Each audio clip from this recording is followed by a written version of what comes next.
Hi all students as well as viewers. As in the very first part we have seen general characters and outline classification as per KR Swarm. Now in this second module part 2, that is, we will be discussing on Nephrolepis with respect to habit and habitat. So let us begin with today's presentation. The genus Nephrolepis consists of 30 species which are distributed in the tropics of the world. They show diversity in habits as well as habitat. Habitat means how plant grows and habitat means where plant grows. So growth pattern as well as the place of their growth, they show differences. They are mostly terrestrial in habit. They are terrestrial in habit. They are usually moisture and shade-loving plants found in tropical rainforests. In India, about 5 species of Nephrolepis are represented, and these are present in northern and southern parts of the country. The very common Indian species of Nephrolepis is Nephrolepis exaltata. The life cycle of Nephrolepis exaltata shows alternation of generations in which sporophytic generation is dominant and diploid 2n in nature, and gametophytic generation is haploid, that is n, in nature. As here we always say that plant body is sporophytic because sporophytic generation here is dominant. Now this fern plant is sporophyte that we already discussed in the very previous slide. It is perennial, dominant and differentiated into root, stem and leaves. So here you can see these roots are there. This actually part is a rhizome, and this rhizome itself is represented as stem. And this above ground part is actually a leaf, and this is compound leaf, and this individual part is leaflet, or you can call pinna. Okay, the roots are adventitious which develop on a rhizome as well as stolon. So here adventitious roots, ad means close, adventitious means air. So these kind of leaves are present in upper surface of soil. Such kind of roots are called as adventitious roots. They are small, fibrous, branched, and possess persistent root hairs. So focus on these. These are very small, fibrous. They are branched and possess persistent root hairs also. The primary root of the young sporophyte is short-lived. It is short-lived and dies very early. Stem is erect, short, thick, condensed, cylindrical, and obliquely placed in the soil. So if you look this underground part, this rhizome itself is a stem, and it is erect, short, thick, condensed, cylindrical, and obliquely placed in the soil. Such a stem is commonly called as a, you can call either rootstock or rhizome or codex. Synonyms are there. It is very rough due to persistent leaf bases. So these persistent leaf bases are there, and due to which it gives a rough appearance. A rhizome gives out large number of extra axillary branches which are called as stolons. So if this is soil, if this is underground stem that is called as a rhizome. If this is a leaf, here small roots are there like this, and this tip again develops underground rhizome and this grows. So this part itself is actually called as a stolon. Stolons are green when young and turn brown at maturity. The codex is fully covered with scales with pelted base and thin pale edges, often bearing fine hair. At intervals, stolons produce adventitious roots below and bud or spur above the ground, which develops into new plant under favorable conditions. This we seen in previous slide. Thus, they perform the function of vegetative propagation. Leaves are large.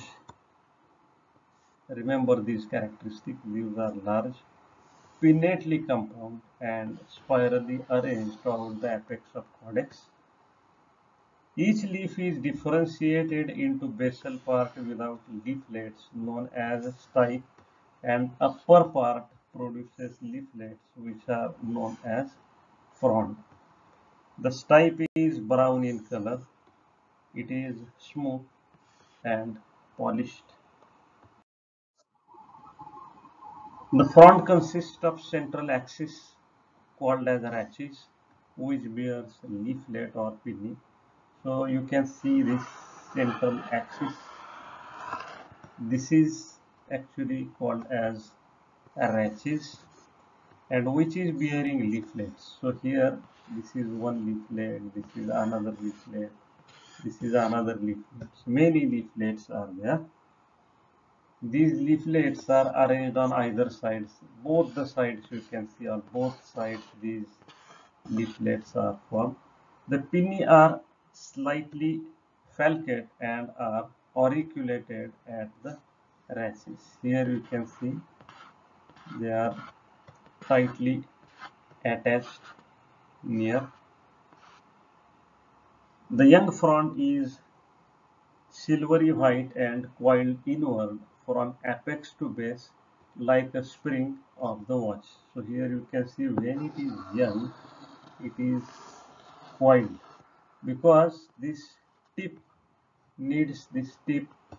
contains meristematic cell, and for its protection it need to coil like this. So this under part remains completely protected. So such type of folding of a young leaf is called as a circinate axis. So this is example of circinate axis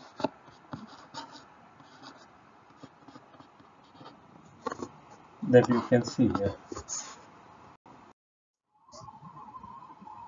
Leaflet or pinna is sessile. If you see here, this individual leaflet, it is attached here, but it is without any stalk. Without any stalk, or if it is there, it is very small, minute stalk can be seen, but here you cannot see. From lower side, small attachment is seen, but that is like a negligible amount of length is there. That's why it is called as a sessile. It is auriculate, lanceolate. Auriculate, this is a base. Lanceolate, this is shape, lance shape.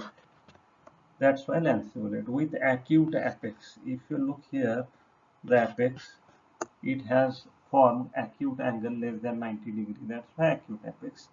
Slightly crenate margin. If you look here, the margin, it is slightly crenate. Okay, slightly crenate margin is there. Each pinna or leaflet is about 6 to 8 centimeter in length. So this length is 6 to 8 centimeters, and the width is 2 to 3 centimeters. So if you look this width, this is 2 to 3 centimeters. They show a distinct midrib with forked lateral veins. Now if you look here, this is distinct midrib and somewhere lateral veins are going. In this picture they are not clear, but such type of lateral veins are present and they are bifurcated, means if it is like appearing like this, they are bifurcated after their origin.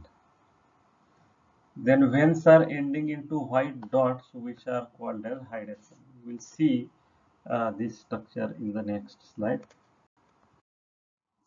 In this slide, hydatodes can be seen. Each hydatodes is present at the vein endings. So wherever you see these vein endings, there are white colored structures. These are actually hydatodes. So these white dots are arranged in two longitudinal rows on the dorsal surface along the margins of each pinna or leaflet. So along the margin, these are present. The central part of the hydathode consists of a group of small thin-walled parenchymatous cells sunk into the minute oval depression, which is covered by 2 to 3 layers of rectangular epithelial cells. These cells of the hydathode are hygroscopic in nature. They are also called as water stomata. See, these are also called as water stomata. So excess amount of water absorbed by the roots, that is exuded through these stomata, and this process is called as guttation. In this slide you can see the oramenta. The stem and leaves usually when young are covered with many brown scale-like structures known as oramenta. If you look here and the same part is enlarged here, this brown colored hairy outgrowth can be seen, that is called as oramenta. Each oramentum is membranous, multicellular, triangular in shape and made up of single layer of cells. These cells are dry with thick brown walls with marginal cells giving out hair-like structures. They are protective in function, that is they protect the plant from heavy rain, high temperature.